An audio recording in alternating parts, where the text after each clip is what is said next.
When should you hire closers? How many should you hire? What should you pay them? And how long is it gonna take you to be profitable? That's what we're gonna discuss in this video. If you guys have not done already, please click the link down below and subscribe and like this video if you enjoyed it. And if you're watching this on a Facebook ad, just enjoy the show.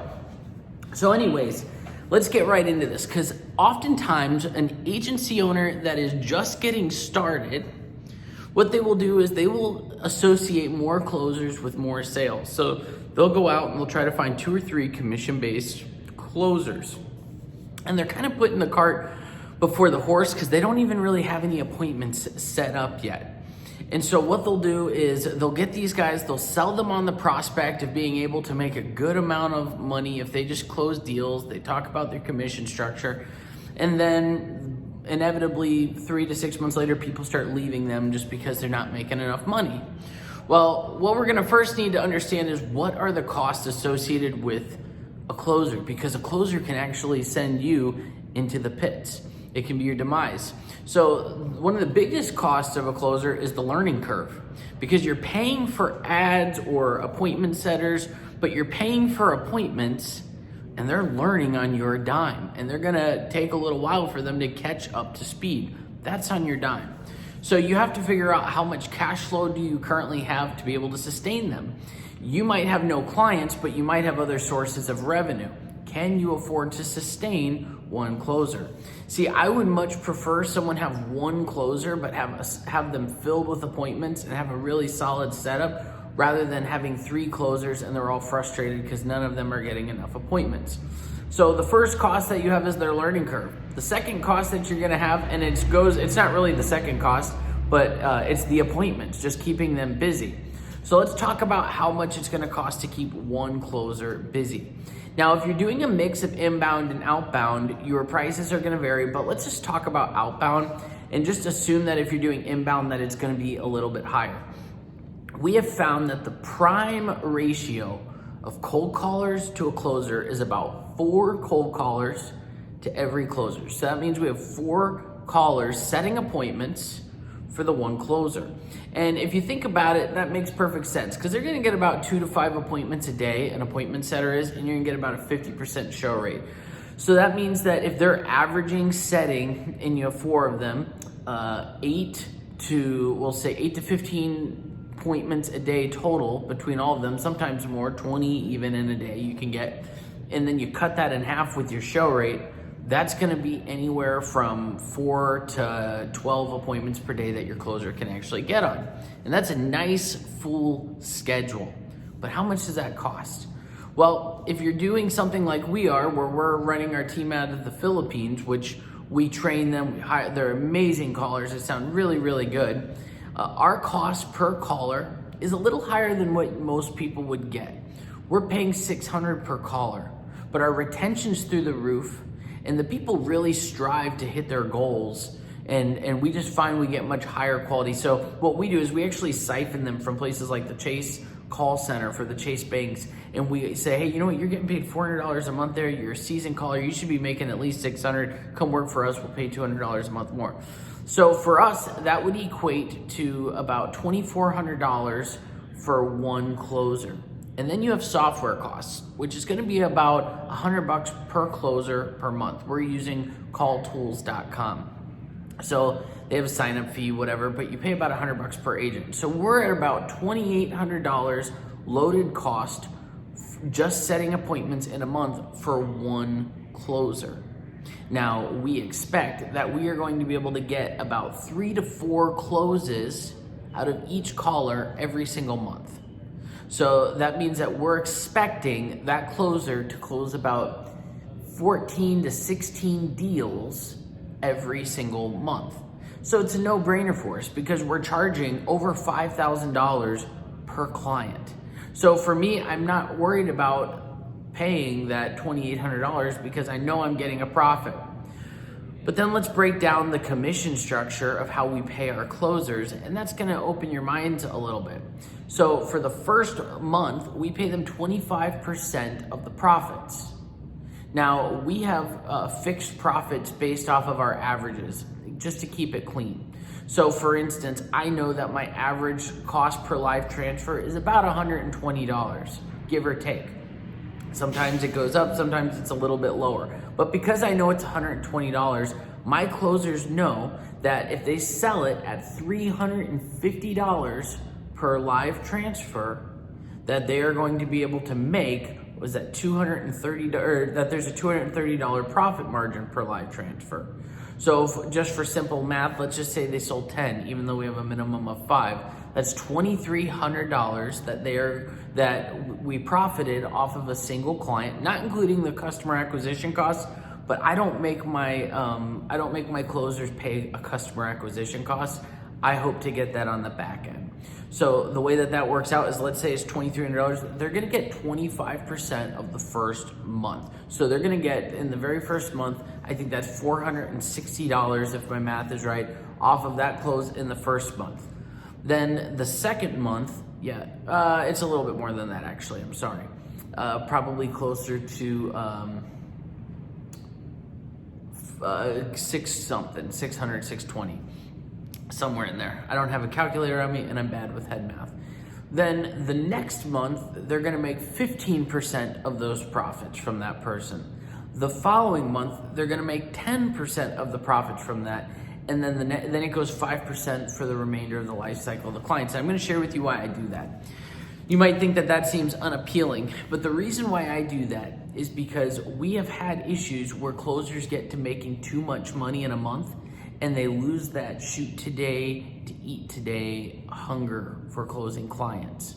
Now, if you think about it, $600, we'll just say $600, if you close 15 to 16 people at $600, that's a good living for most people. And then to know that the following month, you're gonna get to do it again and you're gonna have, say, $400 something kick back at you. And then after that, you're gonna have, 200, it just keeps dropping, but that residual on top of you're currently doing the same thing, that gives them the prospect of being able to make a lot of money still. But what it does is it also keeps people from ever getting content, and it gives me a way to make my money back of my client acquisition fee on the back end of this, so I become rather profitable. Because in my first month, I'm profiting to a certain degree, but it's less. If you think about it, if I'm making, say, $2,300, $2,500, and I pay a close or something, I'm only making $1,500 to $1,800 profit in that first month, and that doesn't count my client acquisition fee of appointment setters, etc. So here's the point. And if we had it on paper, which I should have made this video, but I'm just trying to get you guys to think the way that I'm thinking about it, is that if you have 3 closers, most of you guys are not gonna be able to afford to float that right now, unless you just have such a big bank account. But even then, why take the risk on something when you're still dialing your systems in? So I recommend in the beginning, just get 1 closer. Keep that 1 closer really, really busy. Sometimes we have this issue where we have this opportunity of this person who just became available. I've done this before. Someone just became available. I should hire this person because they are, this is a one-time opportunity for me to get this closer. And I get that, but if you can't afford to hire that person, you're not gonna keep them. So what's the point? If you can't afford to be able to have appointments for them, then what's the point? So hopefully that makes sense to you guys. So now let's talk, we've talked about the cost of them, the ongoing cost, your profit margins in your agency. And now let's just discuss for just a minute this idea of closers setting their own appointments. I hate it. And the reason for that is because at some point they're gonna say, why do I need you? I could go get a white label agency and I could do all this, cut you out of this whole picture and do it myself. What you want is you just want them doing one thing, getting on appointments and closing. You don't want them trying to figure out how to get their own appointments. So you have to set the appointments for them. It's really not an option in my book because you're doing nothing unique. We're all running ads. We're all doing, if you're doing the live transfer stuff, great, but we're doing nothing unique. Anyone can do what we're doing. It's a commodity. It's really a matter of the brand, the integrity, and the things behind it. And I had this delusion thinking that I was something special. I'm running Facebook ads, YouTube ads, Google ads, Yahoo ads, or our team is. and we're doing live transfers, like, yes, that's very special, but it's repeatable. There's nothing proprietary about it. It's not a proprietary system. Yes, it's hard to build and learn, and if you don't have those systems already built and learn yourself, then yes, there's better ways to do it. You can utilize our trainings, etc., to learn how to do it. But at the end of the day, your closers can duplicate what you're doing. So why not make it easy for them just to hop on a deal, close it, and not have to think about fulfillment? That's how I feel about it, at least. And that's why, we've done a decent job. This year we had some hiccups. I had to fire a closer because he was getting content. I'm still paying him his commissions while those clients, are still here, because that's just how I do things. But regardless, I did fire somebody, and I did have one person quit. The reason he quit, though, makes him not really, he's a great guy, but it makes him not the ideal candidate for our agency. He couldn't keep up with how many appointments we had. We gave him 10 to 15 appointments a day, say half of them show up, and he was struggling to close because he was driving around trying to find internet connections, and it was kind of a mess. I liked the guy, and so we both like each other, and we wanted to, give it a shot to work together, but ultimately it didn't work out very well. So, with that said, we're down to less closers right now, but our agency is still growing, and I've had to hop on and close some myself, which brings up a good point. If you've got some people skills, for the first little while, you should close them if you can. You should try to close them. And the reason is you're gonna have to help your closers and coach them and train them, and they're gonna respect you so much more if you can jump in and show them how it's done. I love that when I can get on a call, someone's struggling, maybe they're in a mental pit, and I say, let's get on and do some calls together. And we can get on, we start closing, get him excited, rebuild up his encouragement levels, and boom, he can get back on track. You wanna have that. Sometimes people use closers as a cop-out to not have to do any work themselves, and I think that's where they get themselves into trouble. If you are just so bad at sales and it's just not your DNA and you're never gonna be good at it and you know that, okay, hire a closer. I'm not against that. Because there are some people who just suck at sales and they'll never be good at it. And maybe that sounds bad to say, but it's just the truth. They can't get out of their own way.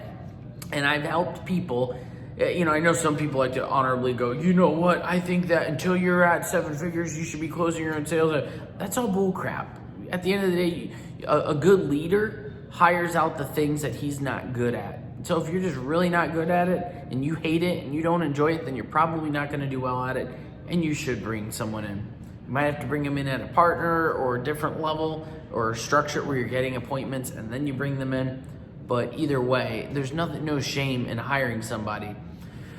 People always wanna know, where do you find a good closer? That's what people always wanna know. They always ask me this. And so I'm gonna make that its own separate video and its own separate topic. So do me a favor, if you want me to make that video, leave a comment down below. How do you find just type down in the questions, Ross, just put, how do you find your closers? Make sure you hit any notification bells, like this stuff so that way you'll get notified next time I make a video in my office in front of Bernie's Fine Meats Sausages.